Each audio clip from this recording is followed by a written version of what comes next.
रात को घर के अंदर कभी आपने लकड़ी की खुरचने की आवाज सुनी है? अगर नहीं सुनी तो शुक्र करो, क्योंकि जिस रात रवि ने सुनी उसके बाद उसका घर घर नहीं जादू टोना का अड्डा बन गया। रवि अपनी वाइफ नैना और छोटी बेटी महक के साथ एक नए घर में शिफ्ट हुआ था। घर पुराना था पर सस्ता भी, इसलिए रवि ने बिना सोचे डिसाइड कर लिया। पर पहली रात ही अजीब थी। रात 12:40 बजे सब सो रहे थे, तभी दीवार के अंदर से आवाज आई, क्र्र क्र्र, जैसे कोई अंदर से दीवारें स्क्रैच कर रहा हो। रवि ने फ्लैशलाइट ली और दीवार चेक की, कुछ नहीं। नैना ने कहा, चूहे होंगे, सो जाओ। रवि सो गया, पर सच ये था, ये आवाज हर रात बढ़ती जा रही थी। 3-4 दिन बाद घर के पूरे कमरे में अजीब निशान मिलने लगे। फ्लोर पर हल्दी का गोल चक्कर, दरवाजे के पीछे काजल से बनी रेखा और किचन में मिर्ची लेमन का सूखा हुआ बंडल। नैना डर के बोल उठी, ये किसने रखा? हमने तो कभी नहीं किया।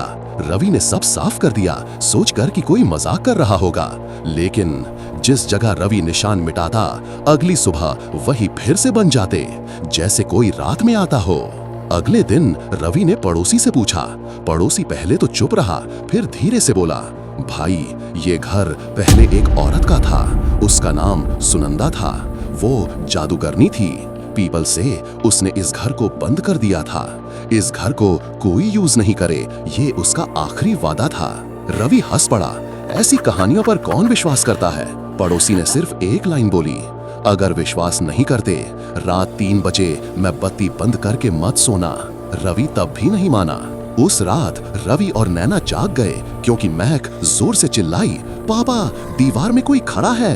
रवि भाग कर आया। महक कॉर्नर में रो रही थी, दीवार की तरफ उंगली दिखाते हुए।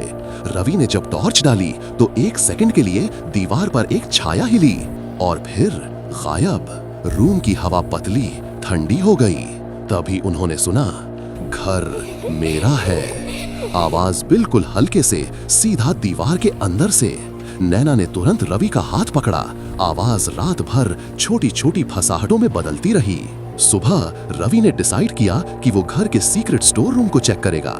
जैसे ही उसने स्टोर रूम का लॉक तोड़ा, अंदर अंधेरा, धूल और एक कॉर्नर में एक मिट्टी का घड़ा पड़ा था।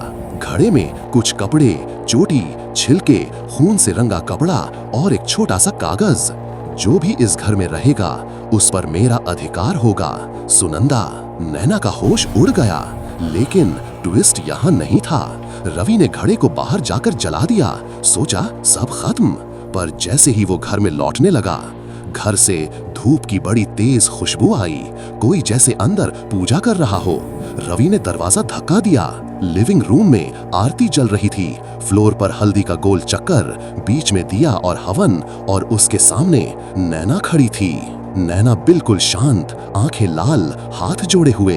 रवि चिल्लाया, नैना ये क्या कर रही हो? नैना ने हल्की सी मुस्कुराहट के साथ पलट कर देखा। उसके चेहरे पर सुनंदा जैसी शक्ल बन रही थी। उसकी आवाज बदल चुकी थी, मैंने कहा था घर मेरा है।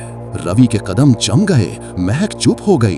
पूरा घर उस एक लाइन से भर गया, तुम सब यहाँ मेहमान हो।